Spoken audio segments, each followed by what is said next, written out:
루카가 전한 거룩한 복음입니다. 예수님께서는 나자렛으로 가시어 회당에 모여있는 사람들에게 말씀하셨다. 내가 진실로 너희에게 말한다. 어떠한 예언자도 자기 고향에서는 환영을 받지 못한다.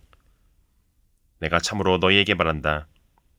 3년 6개월 동안 하늘이 닫혀 온 땅에 큰 기근이 들었던 엘리야 때에 이스라엘에 과부가 많이 있었다.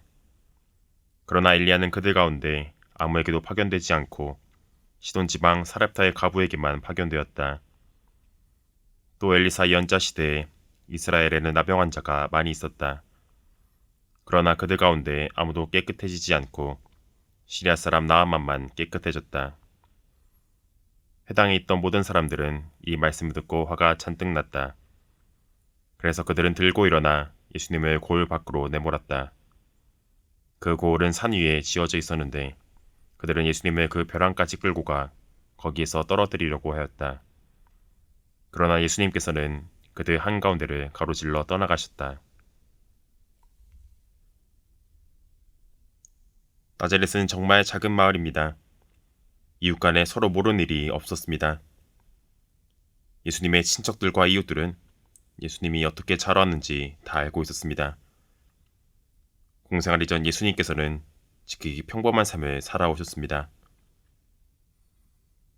평범했던 예수님이 예언자로 하느님의 말씀을 선포하고 기적을 일으키는 것을 고향 사람들은 이해하지 못했습니다. 어렸을 때 그냥 평범하게 지냈고 별달리 특별하다고 할 것이 없었기 때문입니다. 이러한 와중에 예수님께서는 나자렛 고을 사람들을 남원하십니다. 이에 나자렛 사람들은 예수님을 죽여버리려고 하지만 예수님은 그들을 가로질러 떠나가십니다.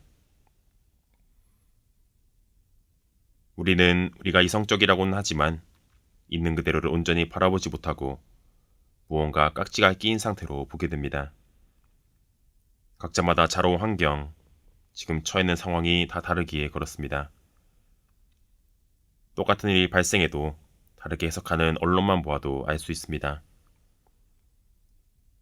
하지만 우리가 예수님을 바라볼 때에는 꾸밈 없는 상태에서, 가식 없는 상태에서 예수님을 바라볼 줄 알아야 합니다.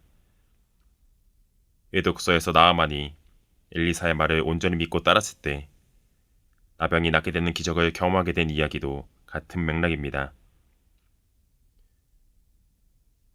우리들은 정말 각자마다 여러 상황, 환경, 어려움 등 안에서 살아갑니다. 그러한 것도 예수님이 우리에게 주신 것, 사순식의 해석으로는 십자가를 주신 것입니다. 이를 잘못 받아들이는 것이 아닌, 도망가는 것이 아닌, 직면할 줄도 알아야 하며 인정할 줄도 알아야 합니다. 그러할 때 기적이 일어날 것입니다. 오늘 하루 예수님께서 나에게 주신 것을 인정하는 하루가 되었으면 좋겠습니다. 그냥 난 내가 좋다.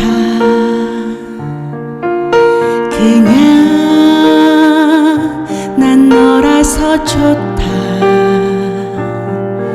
새 일 시작했으니 너의 죄를 씻으니 잊었으니 이기 위해서 다시 오시는 당신을 기다립니다. 주의 빛 비추소서.